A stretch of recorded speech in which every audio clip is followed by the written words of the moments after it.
karena itulah yang terbaik bagi hidup kami. Berbicara, sampaikan isi hatimu, urapi hamba-Mu yang tidak ada apa-apanya Tuhan. Kami percaya firman Tuhan mengubahkan hidup kami, mengubahkan karakter kami, mengubah nasib kami. Terima kasih Bapa, di dalam nama Tuhan Yesus. Yang percaya Tuhan memberkati kita, katakan bersama amin. Tepuk tangan buat Tuhan Yesus. Silakan duduk Bapak Ibu, shalom. Selamat pagi, apa kabar? Luar biasa ya, kita tetap mau berkata kita punya Tuhan yang luar biasa. Iya Bapak Ibu, memang harusnya iman kita itu bertumbuh. Katakan amin, bertumbuh ya. Iman itu tidak statis, tidak berhenti, tetapi bertumbuh. Nah, iman yang bertumbuh, iman yang dewasa, itu adalah iman yang mengubahkan hidup seseorang. Kalau kita berkata beriman tapi hidup kita nggak berubah, ya berarti belum sempurna imannya. Ya, nah hari ini kita belajar tentang iman yang menggerakkan kepedulian.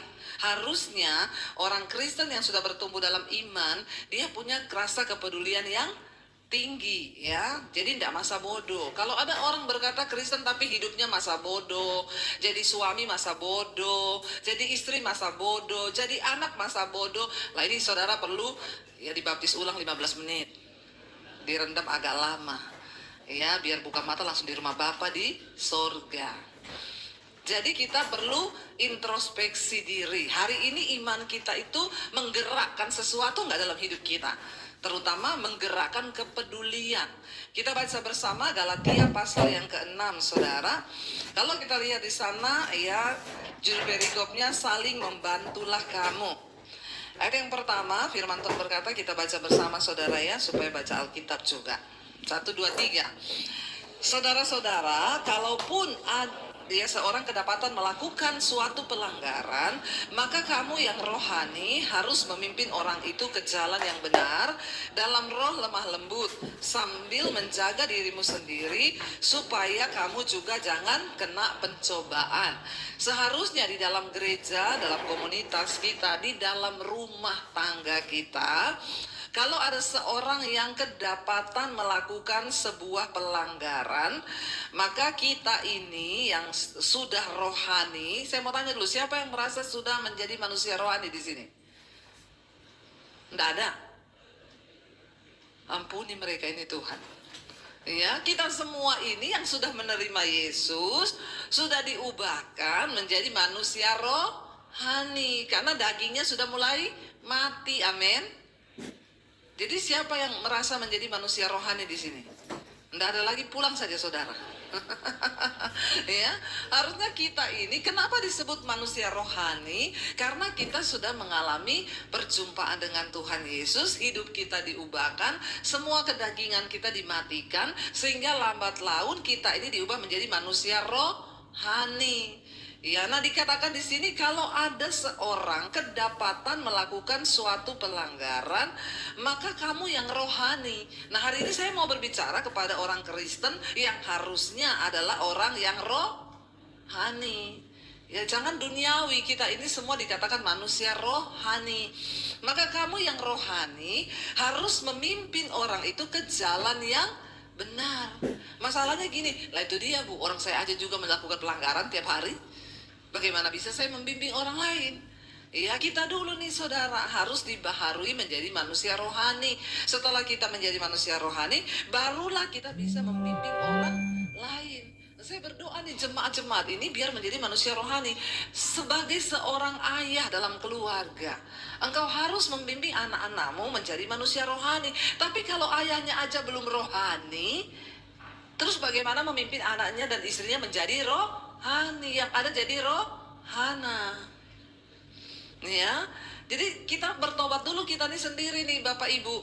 Ya nggak mungkin kita bisa membimbing orang, anak. Kita nih semua dipanggil menjadi hamba Tuhan loh, menjadi gembala. Bukan gembala di gereja, tapi gembala dalam kehidupan kita sehari-hari. Kita harus menggembalakan anak kita, cucu kita. Amin.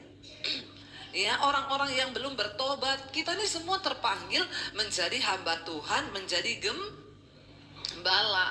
yang artinya harus membimbing orang. Nah, kalau ada orang melakukan pelanggaran, maka kita ini yang sudah rohani harus memimpin orang itu ke jalan yang benar, karena kita juga sudah berdiri di jalan yang benar. Nah, kalau kita masih berdiri di jalan yang salah, bagaimana mungkin? Orang Jawa bilang itu, ya kalau orang tuh nggak bertobat, saudara, itu gajah dibelangkoni, iso khotbah ora iso ngelakoni. Jangan sampai begitu. Kita ini dituntut menjadi manusia rohani yang harus bisa membawa orang lain. Nah, bapak-bapak kan kamu nggak bisa ngomong ke anakmu, kamu jangan merokok loh ya. Kamu tahu rokok itu nggak bagus loh. Ya, lah kok bapak merokok? Kan bapak, kamu nggak boleh. Lah ada bapak kayak begini, saudara. Bagaimana mungkin engkau bisa menjadi terang ya bagi sekelilingmu kalau kau sendiri saja tidak menjadi pelaku firman? Lah bapak mau ngomong apa sama anak? Nggak boleh selingkuh. Loh bapaknya juga selingkuh. Ya nggak bisa. Jadi hari ini kita semua putuskan dulu, kita harus menjadi manusia rohani. Baru iman itu bisa menggerakkan kepedulian. Kenapa orang Kristen nggak peduli? Karena dia sendiri belum menjadi manusia rohani. Dia sendiri belum bertobat. Ya, tapi saya berdoa semua jemaat yang ada di Bogor hari ini semua menjadi manusia rohani. Karena tidak ada pilihan. Kalau kita nggak jadi manusia rohani, kita nggak terangkat loh, saudara. Ya, pada waktu kedatangan Tuhan, saya selalu ulangi, hati-hati, orang yang masuk dalam kerajaan Allah di sorga yang mulia itu bukan orang sembarangan. Ya, tetapi orang-orang yang terpilih, yang menjadi manusia rohani. Ya, sambil dikatakan apa? Menjaga dirimu sendiri supaya kamu jangan jatuh dalam pencobaan.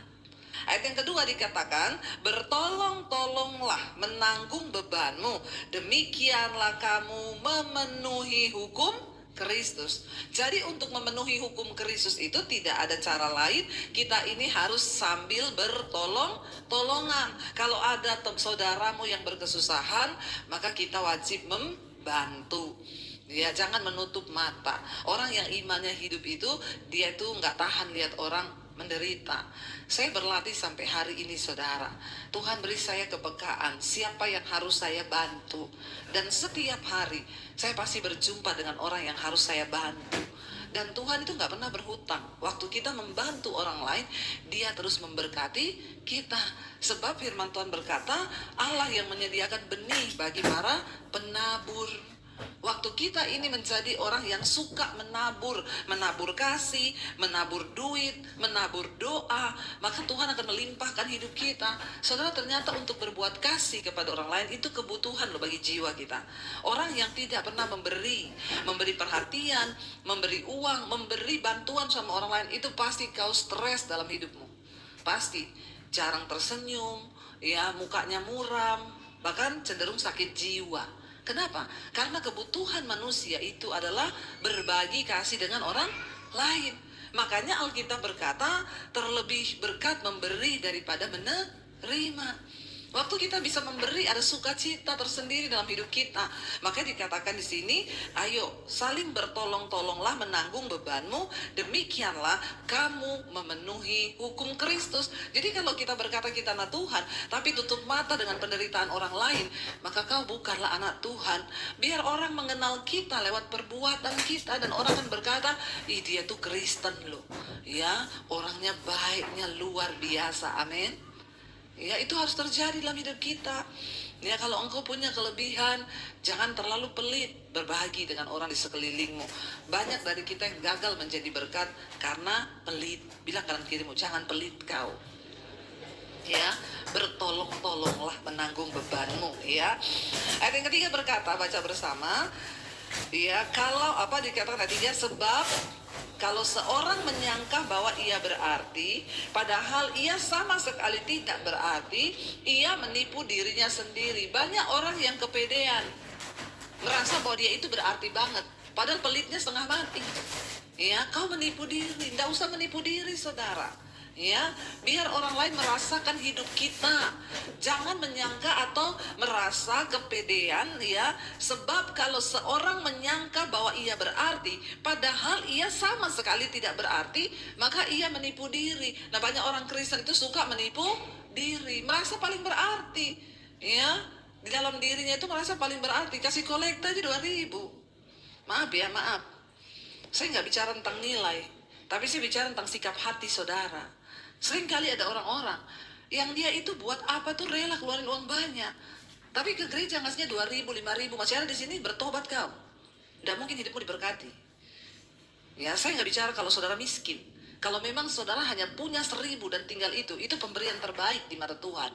Ya, tapi kalau kita bisa melakukan yang lain itu lebih, ngopi bisa bayar 30.000, kolekta 5.000. Bertobat loh saudara, bertobat. Kau nggak mungkin diberkati. Saya masih lihat banyak orang Kristen yang begitu. 2.000 kolekta. Ya Tuhan, ya. Makanya itu uang-uang itu ya, uang 100.000 bilang, aku ini loh ada di kantongnya orang-orang kaya dibawa ke hotel mulia. Uang 50.000 aku di mall-mall. Uang 2.000 aku di sorga. Kenapa? Tiap minggu di kantong kolektor. Bertobat nih orang Kristen. Ya, saya ini mau bilang sama saudara, kalau saudara itu sama Tuhan aja hitung-hitungan, maka Tuhan hitung-hitungan loh sama kita. Ini bukan soal jumlah ya, saya nggak bicara soal nilai, tapi sikap hatimu loh. Ya, sampai saya pernah mau pelayanan tuh di kota, naik Grab ya zaman dulu. Sopir Grabnya kasih saya kembalian, sopir taksinya kasih saya kembalian uang 1.000, 2.000. Saya bilang, Mas, kenapa sih dikembaliin uang kecil-kecil receh-receh begini? Loh ibu, biasanya orang Kristen itu kalau ke gereja minta tuker duit yang kecil, katanya buat kolektor. Oh Tuhan Yesus, sampai sopir taksi aja tahu loh. Orang Kristen kalau naik taksi minta tukeran duit. Ya, ke warung tuker duit. Ke kafe nggak pernah tuker duit. Nonton bioskop nggak pernah tuker duit. Bertobat. Ya, kita mau bicara soal menjadi berkat, kepedulian. Udah gitu di gereja merasa paling berarti. Ya, padahal Bapak Ibu, maaf. Yesus memberikan perumpamaan seorang yang memberi yang terbaik di bait Allah adalah seorang janda miskin. Kenapa? Banyak yang ngasih dolar banyak di situ. Tapi Yesus bilang, dari semua orang yang memberi ini, persembahan terbesar itu yang beri hanya uang receh kepingan dari seorang janda miskin. Lalu murid-murid tanya, loh Tuhan kan banyak yang ngasih lebih besar dari itu. Mereka memberi dari kelebihan. Tapi janda miskin ini, dia beri semua yang dia miliki, tinggal itu. Dia persembahkan itu. Dan Tuhan itu melihat hati. Ya, saya tidak bicara soal nilai, tapi sikap hati. Karena Tuhan melihat sikap hati. Banyak. Ya, yang lebih gila lagi, mau ke gereja beli permen di warung. Permennya berapa bu? 10.000. Tuker ya, biar ada kembalian buat kolektor. Beli permen 10.000, 2.000-nya buat kolektor. Ya, saya sudah habis kata-kata dengan orang Kristen model begini. Makanya hidupmu nggak diberkati Tuhan. Bertobat saudara. Kita ini datang seminggu sekali ke gereja. Ya, bawalah persembahan yang terbaik yang sudah kau tata ya dari rumah, kau persembahkan untuk Tuhan. Itu uang yang baru, yang terbaik yang kau punya. Segala sesuatu yang kau lakukan dengan iman itu pasti mendatangkan berkat. Amin saudara. Ya, karena ini kita lagi bicara kepedulian ya. Nanti nih khotbahnya dipotong orang lagi, dasar pendeta mata duitan. Kita ini sekarang serba salah, ngajari apa-apa sama jemaat, dipotong, dipelintir, diomongi pendeta mata duitan. Padahal saya harus mengajarkan ini. Karena kalau saya tidak mengajarkan ini, saudara nggak diberkati. Ini firman Tuhan. Ya, sekali lagi bukan soal jumlah, tapi sikap hatimu. Kalau kau memang tinggal punya 2.000, itu tinggal itu yang kau punya, itu terbesar malah. Tapi kalau kau masih punya 20.000, masih punya 50, 100, tapi kau beri itu, maka ya Tuhan melihat hatimu. Terjadilah itu. Jangan pernah merasa dirinya berarti. Ya, barang siapa menganggap dirinya berarti, padahal ia sama sekali tidak berarti, ia menipu dirinya sendiri. Ada orang bisa menipu diri sendiri? Saya mau tanya sama saudara. Saudara bisa tipu nggak diri saudara sendiri? Diri saudara sendiri? Ya nggak bisa lah. Wong kau tahu kok kebenarannya. Bagaimana bisa kau tipu dirimu sendiri? Kau bisa tipu dirimu sendiri? Saya selingkuh nih. Tapi saya bilang, enggak, saya tidak selingkuh. Saya tidak selingkuh. Lah kan saya tahu diri saya. Saya selingkuh. Tapi kok saya bilang saya nggak selingkuh? Kan nggak bisa kita tipu diri sendiri. Tapi orang yang menyangka bahwa dia itu berarti hidupnya, padahal dia sama sekali tidak berarti, itu orang yang menipu diri. Ya, dan dia nggak sadar. Ini lebih hebat loh, karena sebenarnya tidak ada orang bisa tipu dirinya sendiri. Cuma orang yang terlalu kepedean, padahal hidupnya nggak berarti, tapi merasa berarti, kau tipu dirimu. Ini lebih hebat dari penipu ulung manapun. Artinya apa? Orang yang bisa menipu dirinya sendiri itu lebih penipu daripada penipu. Lebih penjahat daripada penjahat. Suami, kalau di rumah kau tidak berfungsi, tapi kau merasa paling hebat, kau penipu loh, lebih daripada penipu. Istri, kalau kita di rumah nggak berfungsi, tapi kita merasa sudah kita paling hebat, maka kita ini penipu, lebih ulung daripada penipu. Anak-anak, ya kau merasa kau paling berarti di rumah, padahal hidupmu tuh nggak berdampak. Bangunmu aja siang, tempat tidurmu aja nggak kau beresi. Ya, apalagi kau tidak pernah bantu cuci piring atau bersihin rumah, maka kau menipu dirimu sendiri. Dan orang yang bisa menipu dirinya sendiri itu lebih penipu daripada penipu. Ya, saya juga baru dapatnya di sini loh ini. Amin, saudara. Ini kan lebih ulung daripada ulung. Makanya jangan menjadi Kristen yang menyangka bahwa diri kita ini berarti. Padahal kita ini tidak berarti. Ada suami yang merasa sudah hebat sekali karena kasih gaji uang istrinya itu, saya kasih dia sebulan 5 juta. Terus kau merasa berarti gitu? Ya, karena tidak semua bisa diukur dari uang saja. Berfungsi enggak engkau sebagai suami dalam keluarga? Bahwa anak-anakmu datang pada Tuhan, bahwa istrimu datang kepada Tuhan. Karena itu tanggung jawab sebagai seorang suami. Ayat yang keempat berkata, saudara, nah ini penting, baca bersama-sama dengan suara yang keras. Baiklah, tiap-tiap orang menguji pekerjaannya sendiri, maka ia boleh bermegah melihat keadaannya sendiri dan bukan melihat keadaan orang lain. Uji dirimu, saudara. Uji pekerjaanmu. Artinya apa? Coba introspeksi. Ini kata sederhananya apa? Baiklah tiap-tiap orang introspeksi diri. Ya, uji pekerjaanmu sendiri. Aku ini sebagai istri, ya, apa ya dampakku di dalam rumah ini? Apakah aku menjadi istri yang berdampak bagi suami dan anak-anakku?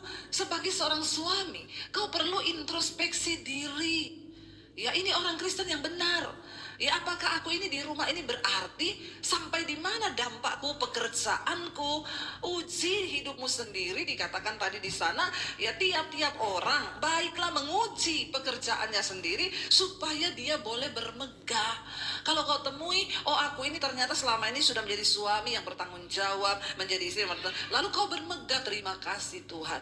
Kalaupun aku dipanggil pulang, ya aku dalam keadaan sudah siap karena aku ini menjadi orang yang sudah berarti bagi keluargaku.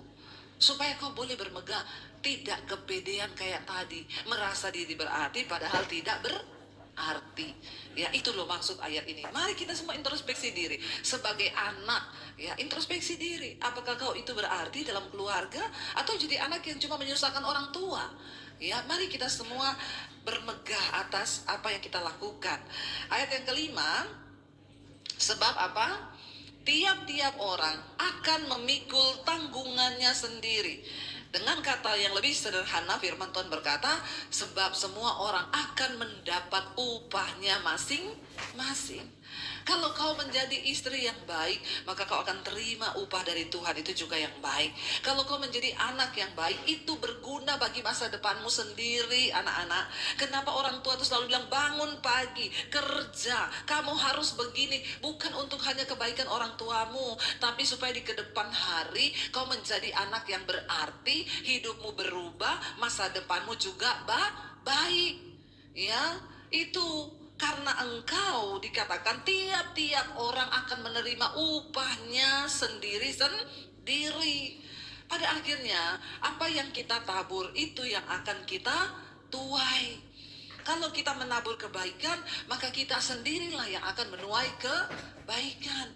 Tapi kalau kita nggak pernah menjadi orang yang berarti, maka kita juga akan menerima upahnya, saudara. Ayat yang berikutnya, ayat yang ke-6, baca bersama.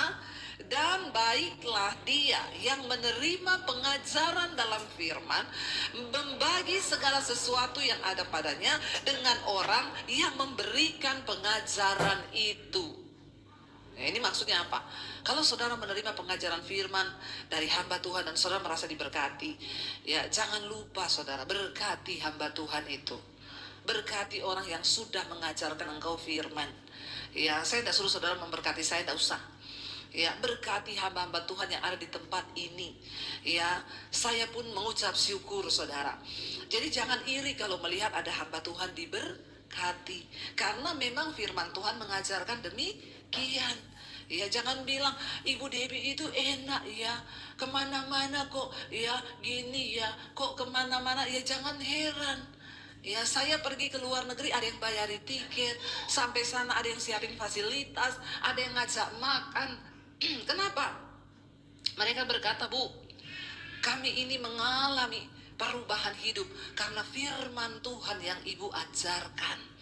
Jadi kami rindu untuk berbagi. Ya, memang seperti itu firman Tuhan bilang. Karena ini Alkitab yang suruh. Ini ayat nggak saya pilih ya, ini ayat dari gereja hari ini. Yang ngasih Pak Kodrat. Ya, dikatakan di sana, ya, dan baiklah dia yang menerima pengajaran dalam firman, membagi segala sesuatu yang ada padanya dengan orang yang memberikan pengajaran itu, saudara. Ya, saya bersyukur banyak orang memperhatikan saya, orang-orang yang mengerti kebenaran, yang tahu firman Tuhan. Ya, yang ibu, ya saya pengen berbagi dengan ibu. Saya, saudara, kalau siaran di mesbah doa, saya batuk saja. Besok udah datang vitamin dari Australia, dari Amerika, dikirim ke rumah. Sudah datang madu. Ibu tidak boleh sakit ya, ibu harus tetap sehat. Minum ini, minum ini. Saya bilang lama-lama saya buka apotek ini. Tapi puji Tuhan, berarti jemaat mengerti firman Tuhan. Ya, selalu ingat, Bu, ini saya lagi panen ini, saya kirim ya ke rumah ibu, minta alamat. Ya memang seperti itu. Jadi jangan iri kalau lihat hamba Tuhan itu diberkati. Ya, sebab kalau banyak orang yang merasa diberkati dengan pelayanannya, ya sebaliknya hamba Tuhannya juga tidak usah minta-minta. Ya, apalagi menodong jemaat. Ada yang siaran di TikTok kan, ini orang-orang sudah dengar firman saya, tidak mau kasih bintang sama saya, kasih dong duit buat saya. Nah, ini hamba setan. Ya, bukan hamba Tuhan. Karena seorang hamba Tuhan itu tidak usah merekayasa. Kalau dari Tuhan, orang merasa terberkati lewat firman-Mu, lah dia pasti otomatis digerakkan oleh ya Tuhan sendiri. Kita nggak usah ngomong, kita nggak usah ya nodong jemaat harus begini, harus begitu. Nggak perlu, saudara. Tuhan itu tidak perlu direkayasa.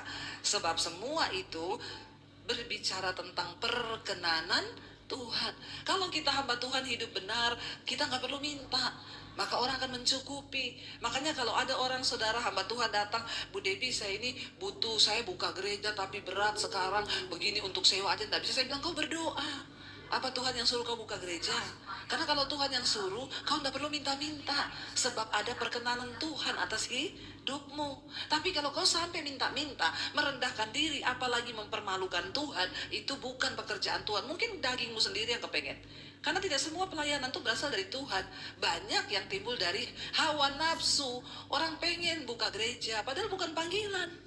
Nah, ini yang bahaya. Ya, kenapa sampai hari ini saya nggak buka gereja? Karena Tuhan nggak suruh saya buka gereja. Ya, banyak yang bilang, Bu, sudah waktunya. Memang kalau dipikir secara talenta, karunia, ya saya bisa buka gereja. Jemaatnya banyak nggak? Pasti banyak. Kalau saya buka di Bogor, pindah semua apa ke gereja saya. Ya, tapi kan apakah itu Tuhan suruh atau kita yang mau? Nah, sebagai hamba Tuhan pun, ya kita jangan memanfaatkan firman untuk kepentingan diri kita. Ya, enggak boleh, apalagi pakai ayat ini. Kamu dengar ya, ini ayat lo yang ngomong. Saya ini kan tiap hari khotbah nih. Ya, kamu harus bagi segala sesuatu yang ada pada saya. Mobilmu 2, kasih saya 1. Wah, ini, ya. Ada juga yang begini, saudara. Ini merusak ini. Ya, tapi saudara, kita harus melakukannya semua berdasarkan perkenanan Tuhan. Ayat 7 berkata, baca bersama. Kata baca bersama. Jangan sesat. Allah tidak membiarkan dirinya dipermainkan. Karena apa yang ditabur orang, itu juga yang akan dituainya. Benar kan saya bilang? Jangan sesat. Ya, banyak yang sesat akhirnya ya bawa-bawa nama Tuhan. Ya, sebaliknya juga. Ayo kita ingat, Bapak Ibu, apa yang ditabur orang itu juga yang akan dituainya. Allah itu tidak membiarkan dirinya dipermainkan. Sekarang banyak orang memakai nama Tuhan untuk mempermainkan nama Tuhan. Hati-hati ya, ini sesat dan Tuhan itu tidak berdiam diri loh. Semua kita harus memberikan pertanggungan jawab di hadapan Tuhan, dan ingat, kalau kita menabur kebaikan, maka kita akan menuai kebaikan. Ya, kalau kita menabur ya dosa, maka kita akan menuai badai. Di hidup ini begitu aja. Ya Bapak-bapak, kalau kau rajin melakukan kebenaran, maka pekerjaanmu diberkati, rumah tanggamu diberkati. Tapi kalau kau tidak melakukan kebenaran, ya kutuk yang akan kau terima. Sebab apa yang ditabur orang, itu juga yang akan dituainya. Ayat yang berikutnya, ayat 8, sebab barang siapa menabur dalam dagingnya, ia akan menuai kebinasaan dari dagingnya. Tetapi barang siapa menabur dalam roh, ia akan menuai hidup yang kekal dari roh itu. Hati-hati, orang yang terus hidup melakukan keinginan daging, kebinasaan ujungnya. Kematian kekal, kebinasaan. Tetapi kalau kita melakukan sesuatu dari roh yang baik, ya, karena kita tahu keinginan daging itu percabulan, kenajisan, hawa nafsu, iri hati, kebencian, dendam, amarah, pertikaian, percederaan, roh pemecah belah. Semua rupa-rupa kejahatan ada dalam daging kita. Sebaliknya buah roh itu apa? Kasih, sukacita, damai, sejahtera, kebaikan, kemurahan, kelemah lembutan, penguasaan diri, kesabaran. Tidak ada hukum yang menentang hal itu. Nah, kalau kita melakukan hal-hal yang dari roh ini, maka kita akan menuai hidup yang kekal dari roh itu. Tapi kalau kita tiap hari melakukan keinginan daging, maka kebinasaanlah yang akan kita dapatkan, ya. Ayat yang ke-9 baca bersama. Janganlah kita jemu-jemu berbuat baik, karena apabila sudah datang waktunya, kita akan menuai jika kita tidak menjadi lemah. Terus berbuat baik, saudara. Jangan jemu-jemu. Apapun perbuatan baik yang bisa kita lakukan, lakukan, saudara. Sebab kalau kita terus melakukan perbuatan baik, maka kita akan menuai jika kita tidak menjadi lemah. Apa yang saya alami hari ini, saya percaya itu adalah bagian tuaian dari yang saya lakukan di masa-masa yang lalu.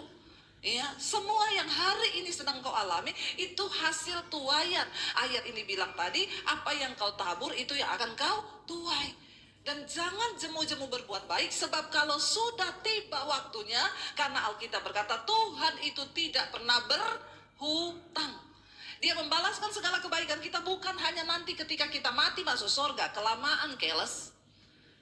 Tapi selama kita ada di dunia, Tuhan janji kita akan diberkati, bahkan anak cucu kita juga akan melihat, mengalami berkat Tuhan. Nah, apa yang saya alami hari ini, itu bagian dari taburan-taburan saya di masa lalu. Ya, tidak ada, saudara, orang dapat sesuatu itu, ya seperti undian. Hukum tabur tuai ini adalah hukum Allah dan hukum alam. Saudara tanam jagung, ya saudara akan menuai jagung. Kalau kau cuma duduk-duduk terus kau lihat, enak banget itu tetangga ya, petik mangga dia. Kenapa dia petik mangga? Karena dia nanam mangga. Lah kau kepengen metik juga, maling. Ya manjat tembok, ngambil mangga orang. Itu tidak benar. Ya, apa yang ditabur itu akan dituai. Dan teruslah menabur kebaikan. Kalau kau tidak menjadi lemah, satu saat kau akan menuai itu. Karena Alkitab bilang roti yang kau lempar ke dalam air, pertama waktu kau lempar roti itu tenggelam, tapi yang kau akan menemukannya sesaat berapa lama kemudian dia akan muncul kembali. Artinya apa? Semua taburan kebaikanmu tidak akan pernah hilang di mata Tuhan. Ya, mungkin ketika kita melakukan kebaikan yang kita dapat adalah orang balas jahat. Saya dengan suami berapa kali udah rintis gereja, begitu udah banyak kami ditendang, dibuang begitu saja. Berapa kali kami alami di dalam kehidupan kami pelayanan. Tapi tetaplah menabur kebaikan. Manusia bisa balas jahat, tapi Tuhan tidak pernah tertukar berkatnya. Tuhan itu gak pernah bisa dibohongi. Manusia bisa bohongi kita. Makanya kau gak usah kepahitan. Kalau ada orang-orang yang Tuhan izinkan mengalami kita sudah berbuat baik dibalas jahat, bersyukur aja. Ya, karena berkatmu itu banyak di hadapan Tuhan. Terus tabur kebaikan. Sekalipun hari ini engkau dapat balasannya kok kayak gini ya, aku sudah melakukan ini. Tapi kan di hadapan Tuhan berkatmu itu tetap ada. Walaupun manusia ya membalas jahat. Tapi Tuhan gak pernah jahat. Makanya jangan menjadi lemah. Istilahnya kita sudah menabur nih, ya sudah menabur. perintisan gereja udah banyak yang datang, orangnya lihat banyak, kita ditendang, diambil alih gerejanya. Ya, tapi kita tetap, ya udahlah Tuhan, tetap saja menabur kebaikan. Kita di sana pelayanan digituin lagi, tetap kita melakukan yang baik, lepaskan pengampunan, berjalan. Ini artinya kau tetap kuat. Tapi ada orang-orang yang menjadi lemah. Tuhan sudah tabung nih, sudah ditabung ini segala kebaikanmu, berkatmu sudah ditabung Tuhan, tapi tiba-tiba di tengah jalan kau jadi lemah. Waktu orang bikin kau sakit hati, terus kau kepahitan. Apa itu orang Kristen kayak begitu? Enggak lah, mulai sekarang enggak Tuhan-Tuhanan, enggak gereja-gerejaan. Padahal Tuhan sudah mau memberkati kau ini karena taburan air-air matamu yang lalu. Tapi karena kau menjadi lemah, kau menyangkal Tuhan, kau tinggalkan kebenaran, kau hidup dalam kepahitan, maka berkat itu tidak kau lihat, saudara. Mari kita mengerti kebenaran ini. Ya, jangan pernah menjadi lemah untuk terus berbuat baik. Yang terakhir ayat 10 berkata, karena itu selama masih ada kesempatan bagi kita, marilah kita berbuat baik kepada semua orang, tetapi terutama kepada kawan-kawan kita seiman. Kenapa dikatakan begitu?